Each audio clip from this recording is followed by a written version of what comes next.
너희 중 장로들에게 권하노니 나는 함께 장로된 자요 그리스도의 고난의 증인이요 나타날 영광에 참여할 자니라.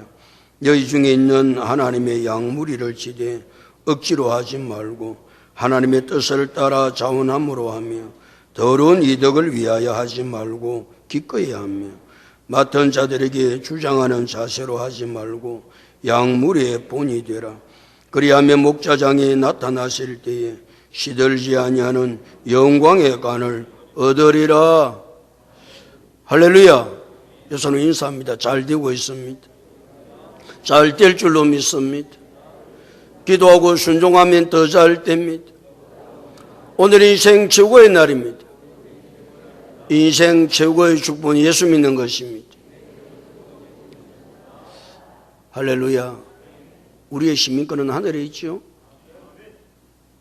우리의 시민권이 하늘에 있다라는 말은 이 땅이 끝이 아니라는 말입니다. 많은 사람들이 이 땅이 끝이라고 생각하는 사람이 많이 있죠.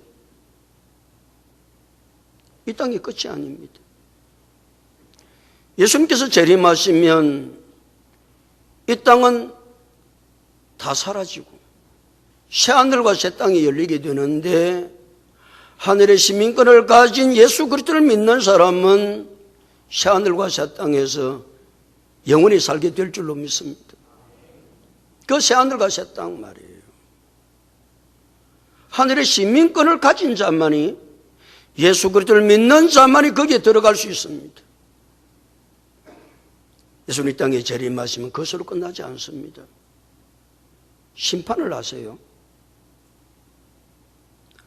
하나님의 복음에 순종하지 아니하는 자는 불과 유황에 타는 못에 던져지리니 이것이 둘째 사망이라. 불과 유황에 타는 못에 다 던져버립니다. 그것도 영원히. 또 하나의 심판이 있습니다. 그런 심판이라는 보다는 결산을 하는 것이죠. 내가 믿음을 가지고 살고 주님 앞에 헌신하고 내가 믿음을 지키기 위해서 내가 고난과 어려움과 힘든 속에서도 믿음을 지켰던 그 믿음 하나도 헛되지 않도록 상급과 멸류관으로 채워주시는 줄로 믿습니다. 그래서 요한계시록 22장 12절은 보라 내가 속히 오리니 내가 줄 상이 내게 있어 각 사람에게 그가 행한 대로 갚아주리라. 행한 대로 갚아줄 것입니다. 여러분들이 수고하고 믿음으로 살고 내가 믿음으로 사는데 받았던 고난 가운데서도 내가 믿음으로 지켰던 그 삶 하나도 헛되지 않고 하나님 나라 갔을 때 상급과 멸류관으로 충만하게 채워주실 줄로 믿습니다. 그러게 우리는 믿음을 가지고 사는 거예요. 내가 하나님의 복음에 순종해서 믿음으로 살아갈 때에 고난을 당합니다. 또 그 사람이 정말 믿음의 사람 맞아? 사람들 보기에는 그 사람이 믿음의 사람인 것처럼 보이는데 진짜 믿음의 사람이냐 그 말이에요.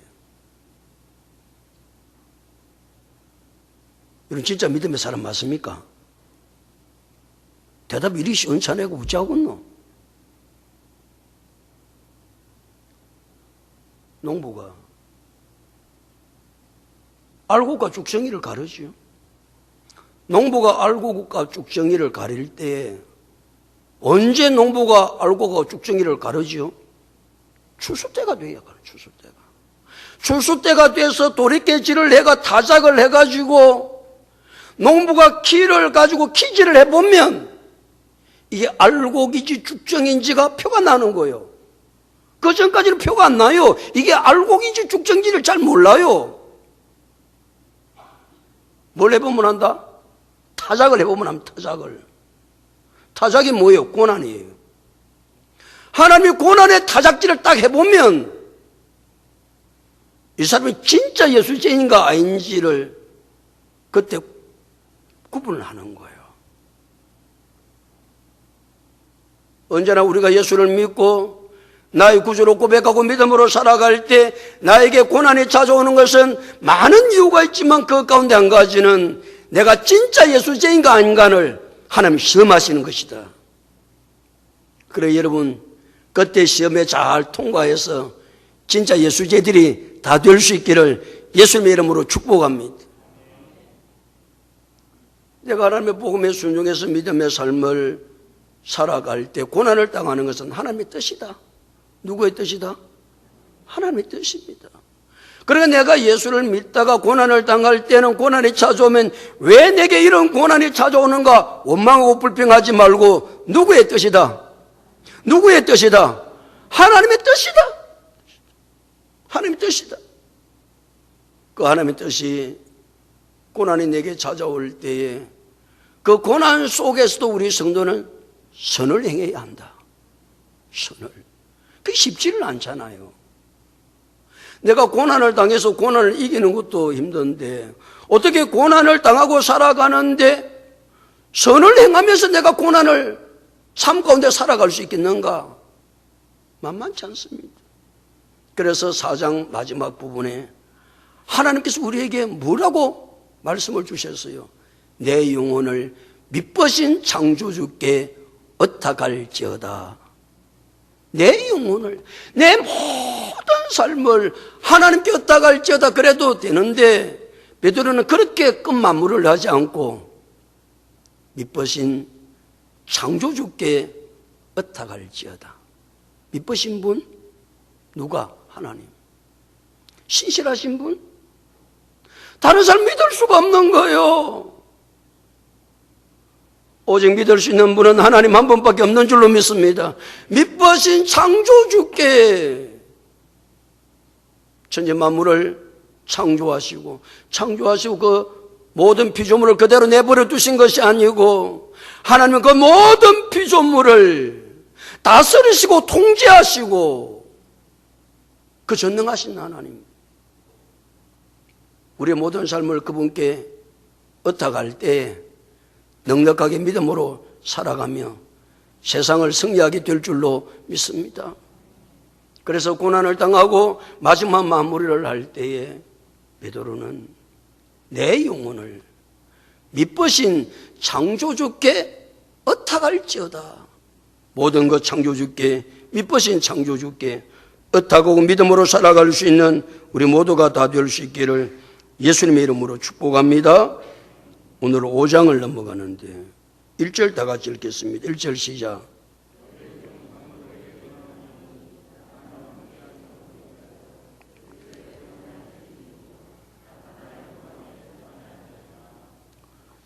사장까지 베드로 전서를 통해서 하나님께서 우리에게 주셨던 메시지는 고난을 이기라는 겁니다. 믿음을 지키기 위해서 소아시아 여러 군데로 흩어져서 살아가는 구름인과 나그네 같은 성도들을 행해서 너희들이 당하는 이 고난을 어떻게 하면 이길 수 있을까?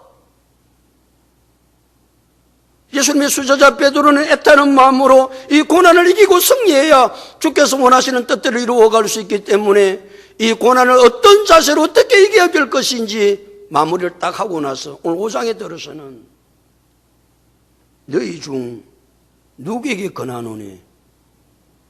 성경에 나와 있잖아. 누구에게 권한다고요? 장로들에게 권하노니 그랬어요. 장로. 이 장로라는 단어는 구약시대부터 장로라는 호칭이 있었는데, 구약시대에는 누구를 장로라고 그랬느냐 하면은 연세가 많은 연장자를 가리켜서 장로님 그렇게 했습니다. 나이 많으신 분을 장로라고 호칭을 했습니다. 그러다가 시간이 지나면서 구약시대에도 직분 맡은 자를 장로라고 부르기 시작했습니다. 신약시대는 뭡니다? 예루살렘 교회가 등장하게 되는데 그 예루살렘 교회가 장로의 체제로 바뀌게 됩니다. 바울과 바나바도 전도여행을 하면서 교회가 세워지는 곳에 가서 장로를 세웁니다. 초대교회 장로는 어떤 사람이냐? 교회의 전반적인 모든 것을 관리하고 다스리는 리더자를 가리켜서 장로라고 그랬습니다. 오늘 5장 1절이 너희 중 장로들에게 권하노니, 그러니까 목사님 나는 장로 아니니까 뭐 괜찮습니다, 그렇게 하면 안 된다 그 말입니다. 모든 리더자, 또 더 넓게는 예수 그리스도를 나의 구주로 고백하는 모든 사람에게 주시는 말씀인 줄 알고 이 말씀 가운데 굳게 설 수 있기를 예수님의 이름으로 축복합니다. 다시 1절. 너희 중 장로들에게 권하노니, 그 다음에 베드로가 자기를 소개합니다. 뭐라고 소개합니까? 첫 번째, 나는 함께 장로된 자요, 그랬어요. 자기를 소개하고 있는데 어떻게 소개하고 있다고요? 나는 함께 장로된 자다. 여러분, 베드로가 장로입니까? 사도입니까? 성경에 베드로가 장로라고 하는 말은 오늘 처음 등장하는 거예요. 나는 함께 된 장로요 그랬거든요. 베드로는 장로라고 할 수 없습니다. 베드로전서를 시작할 때 베드로가 자기를 소개해요. 베드로서 1장 1절 앞에 있으니까 한번 펴봐요. 베드로서 1장 1절. 베드로전서 1장 1절 다 같이 읽겠습니다. 시작. 됐습니다. 자기는 뭐라고 소개해요? 예수 그리스도의 사도 베드로는, 1장에서 베드로가 이 편지를 시작할 때 자기를 소개할 때 자기를 예수 그리스도의 사도된 베드로는 그랬습니다. 그런데 오늘 사도 베드로는 자기를 소개하면서 뭐라고 소개한다고요? 자기가 장로된 자라고 말합니다. 장로된 자. 사도라고 하는 이야기는 놀라운 이야기인데, 사도는 어떤 사람이 사도냐 하면은 예수님께로부터 직접 부름을 받은 사람입니다. 나도 예수님의 부름을 받았으면 그 말고 예수님이 살아 계실 때에 예수님께로부터 직접 부름을 받은 사람, 그 사람이 누굽니까? 12제자입니다. 또 예수님과 함께 3년 동안 동거동락하면서 같이 지냈던 사람, 그 사람이 누굽니까? 12제자밖에 없습니다.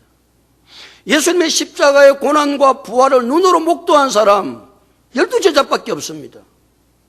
그래서 그 12제자를 예수님께서 파송식을 하죠. 마태복음 28장 18절에서 20절에 예수께서 나와 말씀하여 이르시되 하늘과 땅의 모든 권세를 내게 주셨으니 그러므로 너희는 가서 모든 민족을 제자로 삼아 아버지와 아들과 성령의 이름으로 세례를 베풀고 내가 너희에게 분부한 모든 것을 가르쳐 지키게 하라. 볼지어다 내가 세상 끝날까지 너희와 항상 함께 있으리라 하시니라.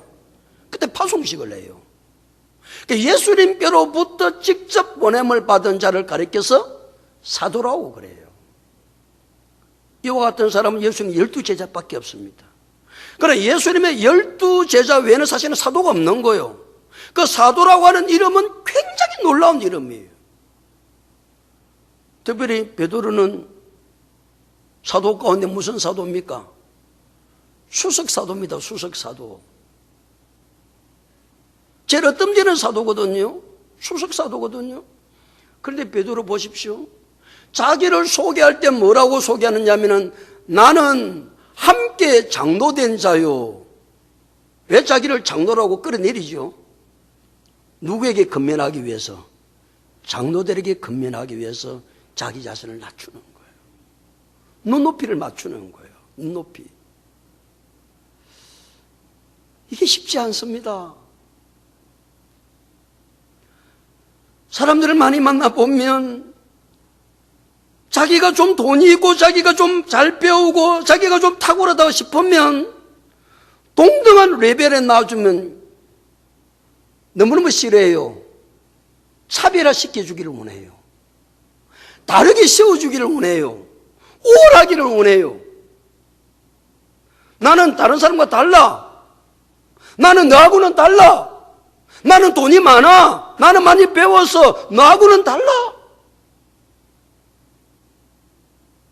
사람은요, 자기에 맞게 차별 안 시켜주면요, 얼마나 시비를 많이 끄는지 모릅니다. 근데 베드로는 지금 장로들을 권하기 위해서 이 권면의 말을 할 때 자기의 사도권을 다 내려놓고, 베드로는 사도뿐만 아니라 무슨 사도라고요? 수석 사도라니까. 수석이라는 이름이 아무데나 붙여지는 게 아니에요. 수석 사도예요.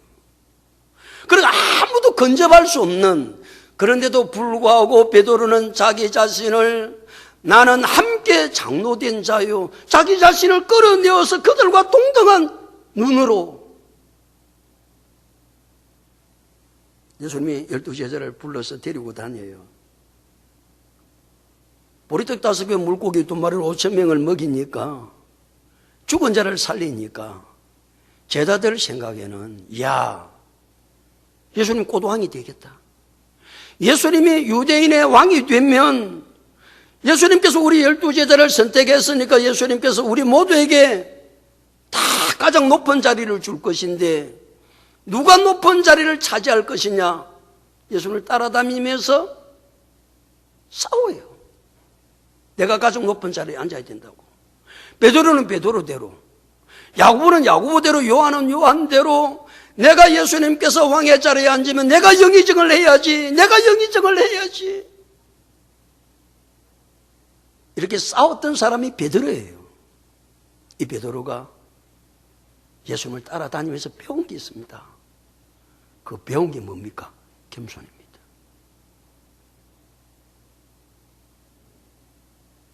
우리 예수님이 제자입니다. 하나님의 말씀을 듣는 자들입니다.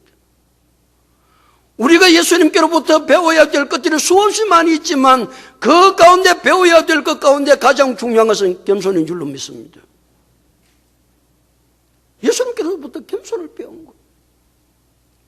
예수님의 겸손은 빌립보서 2장 6절에서 8절에 잘 나타나 있습니다. 그는 근본 하나님의 본체시나, 예수님은 하나님이십니다. 그는 근본 하나님의 본체시나 하나님과 동등됨을 취할 것으로 여기지 아니하시고 오히려 자기를 비워 종행체를 가져 사람들과 같이 되셨고 사람의 모양으로 나타나사 자기를 마시고 낮추시고. 사람이 자기를 낮춘다는 게 쉬운 일이 아닙니다.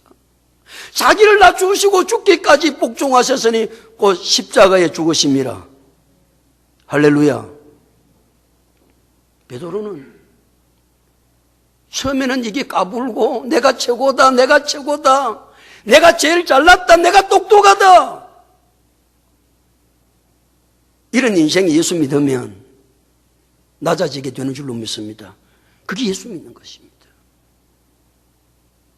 다른 사람과 차별화를 시키려고 하는 것이 아니고 내가 똑똑하다고 내 우월감을, 존재를 나타내는 것도 아니고 내 존재는 아무것도 아니고 당신과 꼭 같아. 무슨 내가 당신보다 차별 대우를 받아야 되고.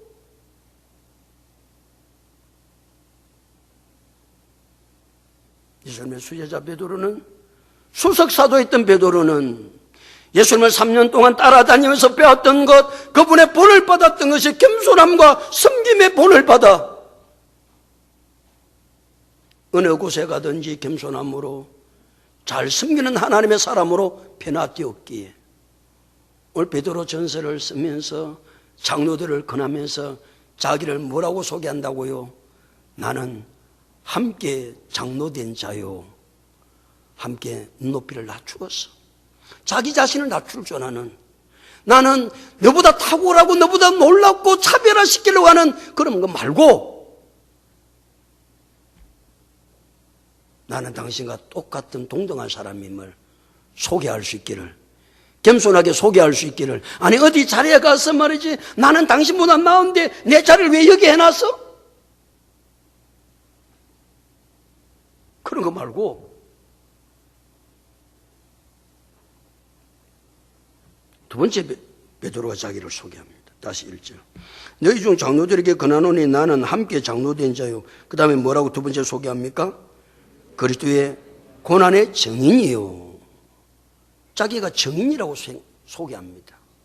증인도 무슨 증인? 그리스도의 고난의 증인. 그래 그리스도가 고난받는 것을 눈으로 다 목격하고 정확하게 그리스도가 왜 고난받는지에 대해서 베드로만큼 잘 아는 사람이 어디에 있어요? 정의는 많은 사람입니까? 무엇을 목격하고 나서 그 목격한 것을 말하는 사람이 정인이거든요. 그러니까 베드로는 예수님께서 이 땅에 오셔가지고 하나님이신데도 오셔서 고난을 받으시고 마지막 고난의 절정인 십자가를 지셨던 그 예수님의 고난을 눈으로 다 목도하고,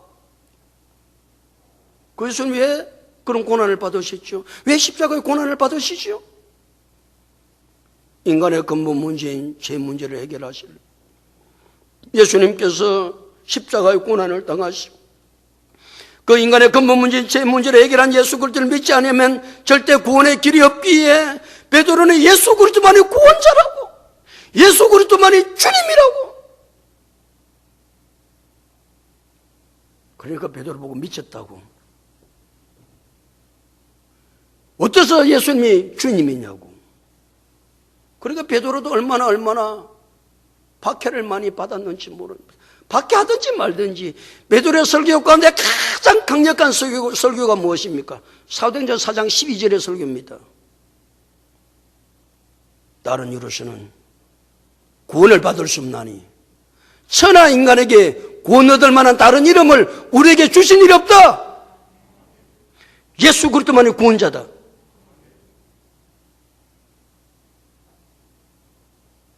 왜 예수가 고난을 당했는지. 베드로는 예수님과 함께 고난받을 각오가 되어 있었던 사람이기에 그를 잡아서 십자가의 못을 박으려고 했을 때 베드로가 뭐라고 이야기합니까? 나는 예수님처럼 바르게 십자가에 못 박혀 죽을 수 없고 나를 십자가에 못 박혀 죽이려면 나를 거꾸로 매달아서 십자가에 죽여라.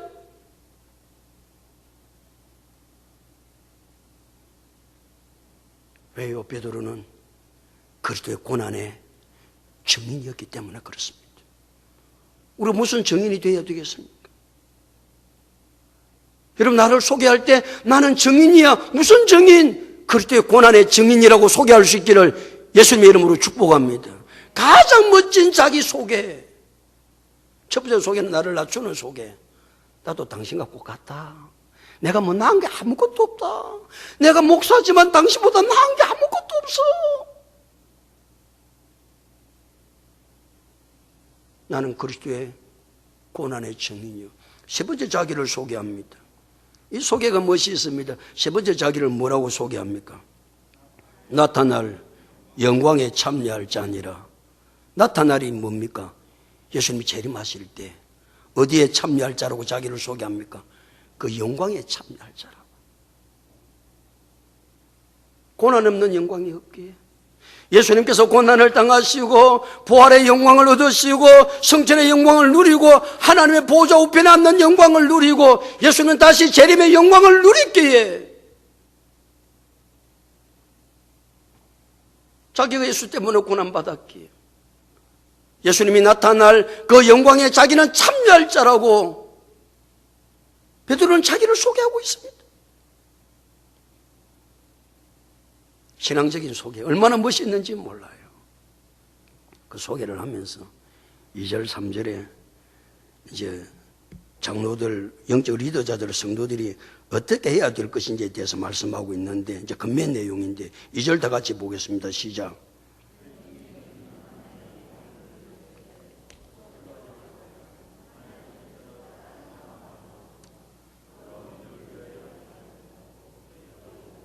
너희 중에는 하나님의 무엇을 치되?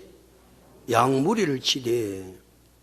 양무리를 치는 것에 대해서 이제 베드로가 장로들과 리더자들과 성도들에게 권면을 하는 내용인데 이제 베드로도 예수님께서 십자가에 못 박혀 돌아가시고 나니까 예수님이 실패자라고 생각하고 모든 12제자가 다 뿔뿔이 흩어집니다. 자기 삶의 현장으로 다 돌아갑니다. 베드로의 삶의 현장은 갈릴리 바다니까 갈릴리 바다로 가요. 갈릴리 바다로 가서 고기 잡는 일을 하는 거예요. 부활하신 예수님이 삶의 현장으로 갔던 베드로를 갈릴리 바다를 찾아가세요. 갈릴리 바다로 찾아가셨던 예수님은 요한복음 21장 15절부터 17절에 예수님께서 그 베드로에게 이렇게 말씀하세요. 요한의 아들 시몬아, 내가 나를 사랑하느냐? 내가 이 사람들보다 나를 더 사랑하냐? 내가 주님을 사랑하는 줄 주께서 아시나이다. 그때 예수님은 내 어린 양을 먹이라. 또 지금 또다시 묻습니다. 16절에서 요한의 아들 시몬아, 내가 나를 사랑하느냐? 예, 주님, 내가 주님을 사랑합니다. 주님을 사랑하는 줄을 주께서 아시나이다. 그때 예수님께서 내 양을 치라고 그럽니다. 또 17절에서 예수님 또 말씀하십니다. 요한의 아들 시몬아, 내가 나를 사랑하느냐? 그러니까 베드로가 내가 주님을 사랑합니다. 그러니까 내 양을 먹이라. 예수님은 세 가지를 집중해서 베드로에게 질문을 던집니다. 그 질문이 무엇입니까? 내가 나를 사랑하느냐는 질문. 여러분, 예수님 사랑하세요?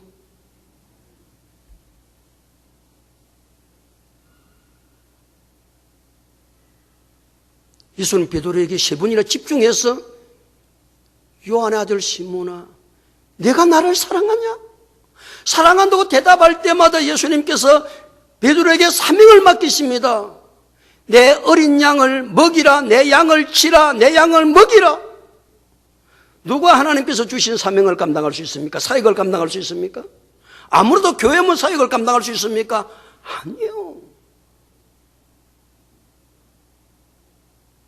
하나님께서 우리에게 맡겨준 사역을 감당할 수 있는 사람은 예수님을 사랑할 때, 예수님을 사랑할 때 하나님께서 맡겨주신 사역을 감당할 수 있습니다. 지금 그걸 생각하고 지금 베드로는 자기 자신을 낮추고 자기가 어떤 사람인가를 소개하면서 장로들에게, 영적 리더들에게, 성도들에게 권면을 하고 있는 겁니다. 다시 2절. 너희 중에는 하나님의 양무리를 치되 사역을 하되 뭐라 하지 말고 어떻게 하지 말라고요? 사역할 때 무엇으로 하면 안 된다? 억지로 하면 안 되는 거예요. 마지못해서 하면 안 된다 그 말입니다. 누구의 강압에 의해서, 외적 환경의 어떤 눌림에 의해서 사역을 하는 것이 아니고, 양을 치는 것이 아니고, 목회를 하는 것이 아니고, 다시 억지로 하지 말고, 그럼 어떻게 하라고요? 하나님의 뜻을 따라 어떠함으로 하라? 자원함으로 하라는 거예요. 누가 그렇게 할 수 있다? 하나님을 사랑하는 사람만.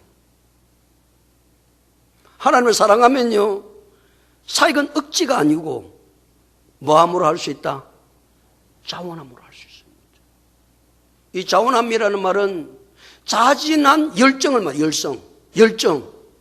그러니까 자진한 열정을 가지고 사역을 하면, 자칫 잘못하면 인간의 열심 가지고 사역을 하면 인간 바벨탑을 쌓을 수 있습니다. 그래서 앞에 단서를 딱 달아놨어요. 자, 다시 억지로 하지 말고 무엇을 따라 자원함으로? 하나님의 뜻을 따라 자원함으로 사역을 해야 된다. 딱 단서를 달아놨어요.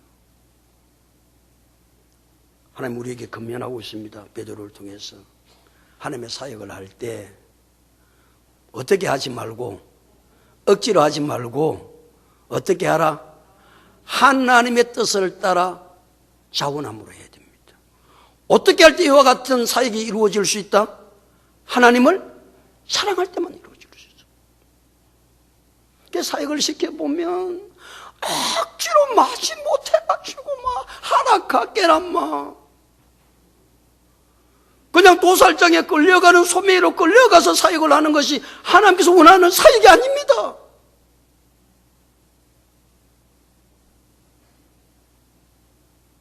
하나님 우리를 얼마나 사랑하셨어요. 독생자 예수 그리스도를 죽이기까지 나를 사랑했어서 나를 구원해 주신 그 사랑을 내가 느낀다고 한다면, 그 사랑을 내가 깨달는다고 한다면, 하나님께서 우리에게 맡겨진 사역을 감당할 때 무엇으로 하면 안 된다고요? 억지로 마지 못해서 도살장에 끌려가는 소처럼 끌려가서 좀 하지 말고 어떻게 한다? 지금부터 하나님의 뜻을 따라 자원함으로 잘 감당할 수 있기를 예수님의 이름으로 축복합니다. 이게 사역입니다. 이게 하나님 원하는 사역이라고요. 그 다음에 어떻게 해야 될지 보세요. 너희 중에 있는 하나님의 양무를 지되 억지로 하지 말고 하나님의 뜻을 따라 자원하는 합류. 두 번째입니다. 두 번째 다 같이 읽습니다. 시작. 더러운 이득을 위하여 하지 말고 기꺼이 하며. 더러운 이득. 뭘 사역하면서 이득을 보려고 하면 안 됩니다. 그 더러운 이득입니다. 무슨 사역을 하면서 이 더러운 이득이란 말은 해모스러운 욕심을 말합니다. 해모스러운 욕심. 하나님의 사역을 하면서 무슨 이득을 취하려고 그래요? 하나님 나를 사랑해서 내게 이 사역을 맡겨주셨으면 감사함으로, 기쁨으로, 즐거움으로. 와, 아멘을 안 하노? 하기 싫은가 봐.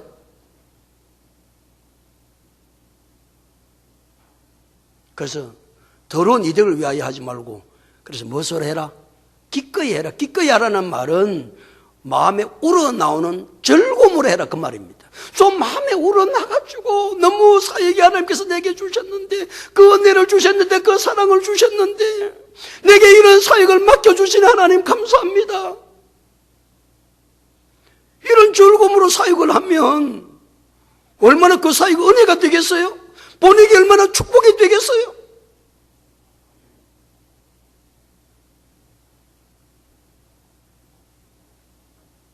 삼 절 세 번째입니다.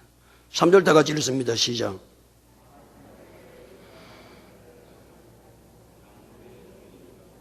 맡은 자들에게 많은 자세로 하지 말고 주장하는 자세로 하지. 맡은 자들에게라는 앞에 말씀을 주셨습니다. 맡은 자. 맡은 자라는 말은 하나님이 주신 것이다 그 말입니다. 하나님 주신 것을 내가 맡았다 그 말입니다. 그리고 2절에 보면 다시 2절을 보면 너희 중에 있는 무슨 무리를 치되? 하나님의 양 무리를 치되. 그 양이 누구의 양입니까? 하나님의 양입니다. 요한복음 21장에 예수님께서 베드로를 만나서 요한의 아들 시몬아 네가 나를 사랑하느냐? 라고 말씀하셨을 때도 예수님이 뭐라고 말씀했는지 하면은 내 어린 양을 먹이라. 내 양을 치라. 내 양을 먹이라. 그렇게 말씀하셨습니다. 우리는 하나님께로부터 전부 다 맡은 겁니다. 생명도 내게 아닙니다. 누가 내게 맡겨준 겁니까? 하나님이 내게 맡겨준 것이 생명입니다. 아멘. 건강이 누구 겁니까? 하나님의 것입니다. 물질이 누구 겁니까? 하나님의 것입니다. 자녀가 누구 겁니까? 하나님의 것입니다. 내게 맡겨진 것입니다. 이 삶을 가리켜서 우리는 무슨 삶이라고 그런다? 청지기의 삶이라고 그럽니다. 오늘 이 땅에 모든 것이 내게 하나도 없습니다. 사역을 할 때 하나님께서 지혜도 주시고 재능도 주신 것이 다 누구 것입니까? 하나님의 것입니다. 그래서 뭐라고 3절 맡은 자들에게 많은 자세로 하지 말고 주장하는 자세가 뭡니까? 주인의 자세로 하지 말라 그 말입니다. 모든 것의 주인은 누가 아니기 때문에, 내가 아니기 때문에 뭘 주장해서 할 수 있는 게 없는 겁니다. 모든 것이 하나님의 것이기 때문에 나는 청지기의 자세로 주장하지 말고. 그럼 어떻게 해야 되는가? 다시 3절 맡은 자들이 주장하는 자세로 하지 말고 해야 될 게 오직 뭐밖에 없다? 양무리의 본이 되는 것밖에 없다. 우리의 모든 삶은요, 예수님께로부터 본을 받아서 다른 사람에게 본을 보여주는 것밖에 우리의 삶이 없는 거예요. 그래서 사도 바울도 고린도서 11장 1절에서 내가 그리스도를 본받는 자 된 것 같이 너희도 나를 본받는 자가 되라 말씀하고 있습니다. 베드로는 예수님께로부터 다니면서 처음에는 높은 자리 차지하려고, 그 높은 자리가 귀한 것이라고 차지하려고 싸움을 했던 베드로가 3년 동안 예수님을 따라다니면서 예수님께로부터 배운 것이 뭐냐? 겸손인 겁니다. 섬기는 것입니다. 그래서 자기가 사도인데도 아니 수석 사도인데도 나와 함께 장로된 자라고 자신을 그들과 동등하게 생각하고 낮췄던 베드로.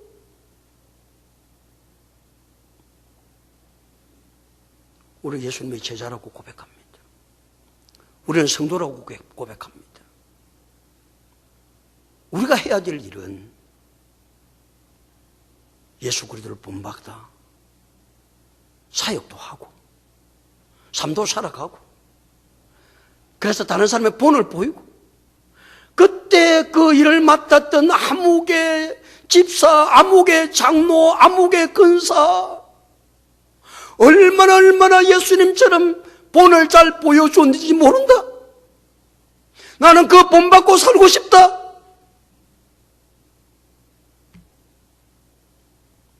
이런 멋있는 사람으로 이 땅에 남아져야 되지 않겠습니까?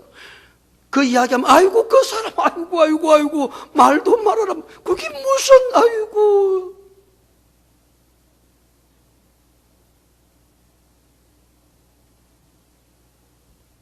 그래서 하나님은 예수님의 수석 사도 베드로를 통해서 오늘 우리에게 말씀하고 계시는 거예요. 여러분은 뭐라고 소개하고 싶으세요? 다른 사람 앞에 여러분은 뭐라고 소개하고 싶으세요? 제가 한교총 대표회장은 대표회장입니다만, 내가 한교총 대표회장이라고 어디 가서 나를 소개하고 자랑하겠습니까? 어떤 사람들이 그래요. 교회 와보면 목사님 꼭 사찰 집사 같습니다. 그럼 내가 삽절 집사 같아야 되지. 목사가 내가 목사니 그럼 어떻게 되겠어요? 목사님이 이런 일을 하시면 되면 그럼 누가 이런 일을 하노? 내가 하지. 목사가 해야지. 누가 일을 할 거냐? 목사가 하지.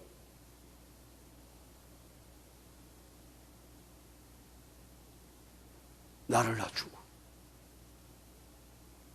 멋있는 삶을 살아간다고 한다면 나는 그리스도의 고난의 증인의 삶을 사는 것이요. 우리가 바라보고 살아야 될 것은 그분이 나타나실 때 영광의 자리에 차지할 것을 바라보고 믿음으로 살아갈 수 있기를 축복합니다. 누가 하나님의 사역을 잘 감당할 수 있습니까? 누가 멋있게 하나님의 사역을 감당할 수 있습니까? 하나님을 사랑하는 자, 하나님을 사랑해야 사역을 할 때 멋으로 하지 아니하고 억지로 하지 아니하고 멋으로 한다. 하나님의 뜻을 따라 자원함으로 할 수 있습니다. 좀 그렇게 해야 되지 않겠어요? 두 번째는 더러운 이득을 위하여 하지 말고 멋으로 한다. 기꺼이 한다.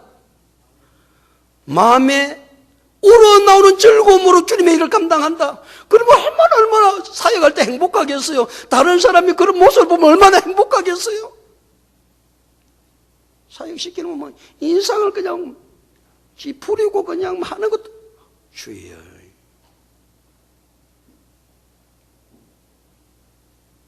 사역을 할 때 세 번째는 어떻게 한다?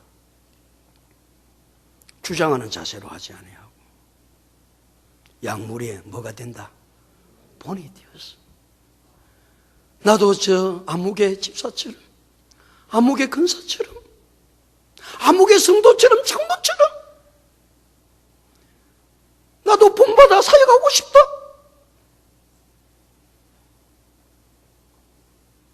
이 모든 것은 어디서부터 출발하는 것이다? 하나님을 사랑하는 데서부터 출발하는 것이다. 하나님을 사랑하지 아니하면 이 말은 아무리 제가 목이 터져라 외쳐도 그렇게 할 수 없는 일입니다. 그럼 하나님을 사랑함으로 자기 자신을 소개할 때 그 소개가 어떤 것이 값진 소개인지를 알고 주님께서 맡겨준 사역을 감당할 때 가장 값진 사역 어떻게 해야 될지를 알아. 하나님을 사랑함으로 우리에게 맡겨준 사역, 주님께서 원하시는 뜻대로 감당할 수 있는 우리 모두가 다 될 수 있기를 예수님의 이름으로 축복합니다.